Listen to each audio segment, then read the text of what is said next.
किसान साथियों नमस्कार। Mango science and research YouTube channel में आपका स्वागत है। हम लोग जो मैंगो की जो सीरीज़ की बात कर रहे हैं, हमने बताया था कि 400 से ज़्यादा वीडियो हमारी चैनल पे आएंगे। बहुत सारे टेक्निकल होंगे, कोई नॉन टेक्निकल वीडियो नहीं होगा उसके अंदर। आज का जो करंट सिचुएशन है, किसका मैंगो का फ्लावरिंग, मैंगो का फ्रूटिंग 100 ग्राम, 150 ग्राम, 200 ग्राम, 250 ग्राम, 300 ग्राम का हो गया है।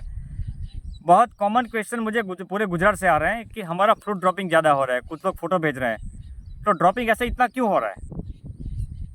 तो उसमें 3 पैरामीटर बहुत मायने रखते हैं आपके। वो सबसे पहला पैरामीटर है आपका, एक तो फ्रूट सेटिंग रेशियो, दूसरा पैरामीटर है आपका डिसीज़, तो तीसरा पैरामीटर है वाटर मैनेजमेंट। तीसरा पैरामीटर बहुत इंपॉर्टेंट है। तीनों पैरामीटर को हम साइंटिफिक तरीके से समझते हैं। मैंगो का जो सबसे पहला पैरामीटर फ्रूट सेटिंग रेशियो, आम का जो फ्रूट सेटिंग रेशियो 0.1% होता है। यानी कि एक फूल के अंदर आप देखोगे जब 1500 से 2000 से ज़्यादा फ्लावरिंग होते हैं, उसमें 300-400 फीमेल होते हैं और बाकी सब मेल होते हैं।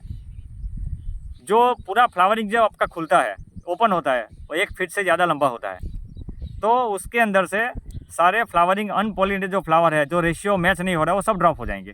और इस वजह 100 के 150 फूल आपके वो मूंग के दानों की जितना आपका फ्रूट का होल्ड होगा। जैसे मूंग का दाना होता है ना, एकदम छोटा सा होता है, इतना सा फ्लावरिंग होगा, वो 100 से 150 ज़्यादा होता है। उसमें से ड्रॉपिंग होना शुरू हो जाएगा। और आपका जो चने का साइज जो होता है, वैसा आपका जो फ्रूट होगा वो करीब 20 से 25 होगा आपका चने के साइज का। कुछ 50 भी हो सकता है, वैरायटी के ऊपर डिपेंड करता है। जो बल्क में जो फ्रूट लगते हैं उसमें थोड़ा ज़्यादा भी हो सकता है। फिर उसमें ड्रॉपिंग शुरू होगा, और ड्रॉपिंग के अंदर आपके 4 या 5, एक फ्लावरिंग के अंदर, जैसे यहाँ से फ्लावरिंग निकला है तो एक के अंदर 4 या 5 कैरी जो होगे वो मार्बल साइज से ऊपर की होगी। मार्बल यानी कि जो लखोटी, गुजराती में लखोटी बोलते हैं, जो मार्बल जो होता है इतना सा आपका 20 ग्राम से ऊपर का कैरी, 20-30 ग्राम है, वो करीब 5 से 10 के आसपास भी हो सकता है। तो ये जो आप देखो ये फ्रूट सेटिंग रेशियो, फाइनली आपका ये फ्लावरिंग में से 1 या 2 कैरी आपको अगर मिल गया है, पूरा फुल होल्डिंग होकर के, इसमें कोई डिसीज नहीं है, आपका वो गिरने वाला नहीं है, तो भी आपका बहुत ही अच्छा होल्डिंग कहलाएगा। अगर ये पूरा 0 हो जा रहा है और आपका सब ड्रॉप हो रहा है, तो आपको सोचने का ज़रूरत, मेरा कुछ ना कुछ प्रॉब्लम है। आम का जो फ्रूट सेटिंग रेशियो है वो 0.1% है। तो अगर कुछ इसमें से कैरी कोई बड़ा लटका हुआ है जिसका साइज 300 ग्राम 200 ग्राम के ऊपर है, और साथ में कुछ छोटे छोटे भी फ्लावर कैरी के फ्रूट है, मैंगो के फ्रूट है, तो वो ड्रॉप हो जाएंगे। उसके लिए आपको पहले से रेडी रखना है, वो ड्रॉप हो जाएंगे, ताकि जो आपका जो आम का जो स्टैम्प है, वो सबसे बड़ी वाली कैरी है, उसी को ज़्यादा पोषण देगा। वो न्यूट्रिशन कॉम्पिटिशन होता है, वो ड्रॉप हो जाएगा। दूसरा इंपॉर्टेंट है जो डिसीज़, यानी कि जो फ्रूट का डिसीज़ होता है। फ्रूट जहाँ से ये लटका होता है, जहाँ से फ्रूट होता है, वहाँ आपकी जो नोड होती है, अगर वहाँ पे कोई डिसीज़ आता है, अगर वहाँ पे कुछ सूखन आता है, वहाँ पे कोई इंसेक्ट ने अगर प्रॉब्लम किया हुआ है, तो वो फ्रूट भी आपके झड़ जाएंगे। कोई फंगल इन्फेक्शन लगा है वो डाली के ऊपर, तो भी वो फ्रूट आपके गिर जाएगा। तो डिसीज़ फ्री आपका फ्रूट होना चाहिए। अगर डिसीज़ वाला है तो वो गिर जाएगा। तीसरा सबसे इम्पोर्टेंट पैरामीटर है, वो है आपका वाटर पैरामीटर। ये जो सिचुएशन है अभी की, अप्रैल की, उसमें पानी का बहुत ज़्यादा रोल है, बहुत ज़्यादा। आपने हमारे अगले वीडियो में देखा था, आपने मास फ्लो के बारे में की वीडियो है। मास फ्लो के अंदर सबसे ज़्यादा न्यूट्रिशन मास फ्लो के थ्रू मिलता है। मास फ्लो में सबसे ज़्यादा पानी होता है। जो सॉइल का सॉल्यूशन बनता है, वो पानी, गैस और न्यूट्रिशन तीनों इकट्ठा होकर पूरा सॉइल का सॉल्यूशन बनता है, और उसमें से प्लांट अपटेक करता है न्यूट्रिशन। अगर आपका पानी, हमने एक वीडियो हमारे फेसबुक पे बनाया हुआ है, उसमें पूरा पानी का मैनेजमेंट है। कुछ टॉपिक इसमें से हम ले रहे हैं अभी, क्योंकि ये यूट्यूब पे आएगा। तो आपका जब फ्लावरिंग प्रमोट होता है, फ्लावरिंग प्रमोट करने के लिए आपका पानी नहीं चाहिए। अगर आपने फ्लावरिंग प्रमोट होने से पहले अगर पानी दे दिया, मानसून के बाद नवंबर महीना में, तो आपका फ्लावरिंग प्रमोट ही नहीं होगा। जो रिजर्व फूड है मैंगो का, वो नई शूट में कन्वर्ट हो जाएगा। तो रिप्रोडक्टिव शूट डेवलपमेंट करने के लिए आपको वाटर स्ट्रेस देना जरूरी है। लेकिन एक बार जब फूल आ गया, एक बार जब फ्लावरिंग प्रमोट हो गया, तो फ्लावरिंग को होल्ड होने के लिए उसमें मॉइस्चर होना ज़रूरी है। मॉइस्चर नीचे भी चाहिए, और नीचे से पत्ते तक आएगा। और जो पानी नीचे से ऊपर है, उसको ट्रांसपायरेशन हम लोग बोलते हैं। विंटर सीजन होता है, उस टाइम विंटर सीजन में जो एटमॉस्फेयर होता है वो मॉइस्चराइज होता है, लेकिन ड्राई कम मॉइस्चर है, दोनों सिचुएशन होती है। तो अगर जब आपका फ्लावरिंग अगर आ गया है, तो उसमें 5% आपको मॉइस्चर मेंटेन रखना है, और 6 इंच तक आपको मॉइस्चर मेंटेन रखना है। 5 से 10% मॉइस्चर आपको मेंटेन रखना है। जैसे फ्रूट साइज बढ़ती है आपकी, मार्बल साइज़ का होता है या चने की साइज़ का होता है, तो आपको धीरे धीरे मॉइस्चर 5% 10% लेकर के 40% आपको मॉइस्चर मेंटेन करना है। और आपका जब आपका फ्रूट साइज़ बन जाता है 100 ग्राम से आसपास के आना, तब आपको 60-70% से ज़्यादा आपको मॉइस्चर मेंटेन करना है। और ज़मीन से 1.5 फीट तक आपको मॉइस्चर मेंटेन करना, क्योंकि आपका जो फीडिंग रूट होगा वो 1 से 1.5 फीट तक भी जा सकता है। किस टाइप से आपने मैंगो का प्लान लगाया है, उसमें रूट इंटरसेप्शन आपका कैसा है, उसके ऊपर डिपेंड करे। लेकिन आपको 1 से 1.5 फीट तक आपको मॉइस्चर मेंटेन रखना ही है। अगर वो मेंटेन आपका मॉइस्चर नहीं रखा तो आपका फ्रूट ड्रॉप होने का चांसेस ज़्यादा है। थोड़ा से भी विंड का स्पीड बढ़ेगा, जैसे हवा की स्पीड बढ़ेगी, तो आपका फ्रूट ड्रॉप हो जाएगा, क्योंकि वो जान वो ताकत नहीं रहेगी फ्रूट के अंदर उसको होल्ड होने में।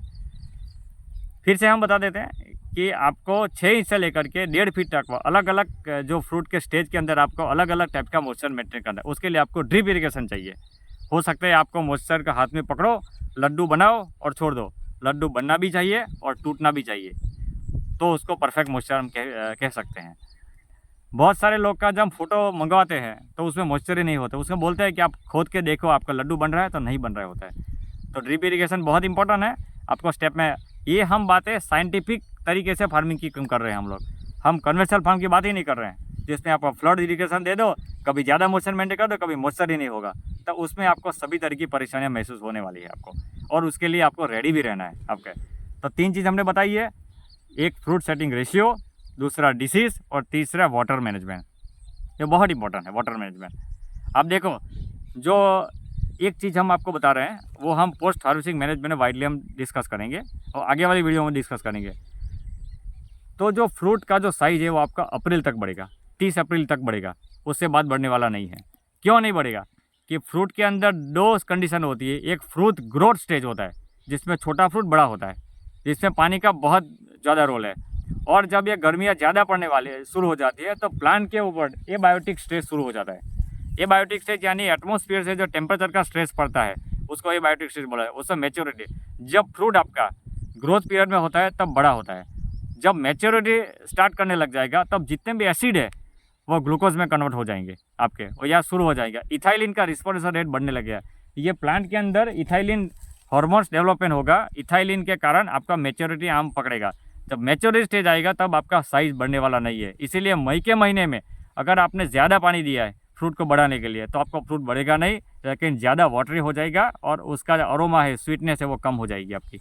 तो आपको अप्रैल महीने में पानी का बहुत ज़्यादा स्टेज ध्यान रखना है। मई के महीने में पानी जीरो कर देना है, धीरे धीरे जीरो कर देना है। 10वीं मई के बाद आपको पानी देने की ज़रूरत ही नहीं है आपको, क्योंकि आपका काम का जो साइज़ बना है वो मैच्योर हो जाएगा, और मैच्योरिटी के अंदर हम वो पकना शुरू हो जाएगा, उसके अरोमा डेवलपमेंट शुरू हो जाएगा, उसमें टेट्रारिबल एसिडिटी डिक्रीज होना शुरू हो जाए, जिससे खट्टापन थोड़ा कम हो जाएगा। और जो मैच्योरिटी प्रोसेस है वो साइज़ डिक्रीजिंग प्रोसेस, उसमें फ्रूट का जो वेट है वो भी थोड़ा सा डिक्रीज होगा आपका। तो आपको मॉइस्चर मेंटेन करने अप्रैल महीने के बहुत ज़्यादा ध्यान रखना है। मई के अंदर आपको पानी का लेवल कम करके 10वीं मई तक आपको जीरो कर देना है उसको। हम लोग तो पहली मई के बाद पानी देते ही नहीं है, क्योंकि हमारा स्वीटनेस, हमको ये शुगर मेंटेन करना है आपका। तो ये पैरामीटर फार्मिंग को, अगर फ्रूट की जो टेस्ट है उसको मेंटेन करना है, तो ये सब चीज़ें भी ध्यान में रखना पड़ेगा। तो आशा करते हैं आपको ये हमारी सारी बात समझ में आई होगी। हम अगले जो वीडियो बनाएंगे तो मैच्योरिटी के ऊपर भी हम बनाएंगे। हमारा वीडियो का सीरीज, हमने सबसे पहले 3 वीडियो पर नाइट्रोजन प्रोसेस के ऊपर है, अभी फास्फोरस के ऊपर बनाएंगे, पोटेशियम के ऊपर बनाएंगे। एक आम को अगर लगाना है तो एग्रोनॉमी के बहुत ज़्यादा इंपॉर्टेंट है आपको, रूट जोन है, और एग्रोनॉमी कम हॉर्टिकल्चर दोनों अगर आपको पता है तो भी आप सक्सेसफुल और डिजाइनेटेड फार्मिंग कर सकते हो। इसराइल का फार्म लोग बना ज़्यादा देते हैं। हमने 3-3 फीट पे आग आंबा लगा दिया, 6 फीट पे लगा दिया, 5 फीट लगा दिया, तो वो कोई बड़ी बात नहीं है। आपको तो सिर्फ पेड़ लगाना है, लेकिन मैनेजमेंट जो करना है आपको, उसका जो फर्टिगेशन शेड्यूल ध्यान में रखना, IPM, nutrition management, pest management, और आपके जो दूसरे जो पैरामीटर जो वो उसको सेट करना है, वो बहुत ज़्यादा इंपॉर्टेंट है। हम लोग अपनी कंसल्टिंग में ये सब चीज़ें फार्मर को सिखाते हैं और फार्मर को इसमें परफेक्ट बनाते हैं, क्योंकि ये सब देखने वाली चीज़ है।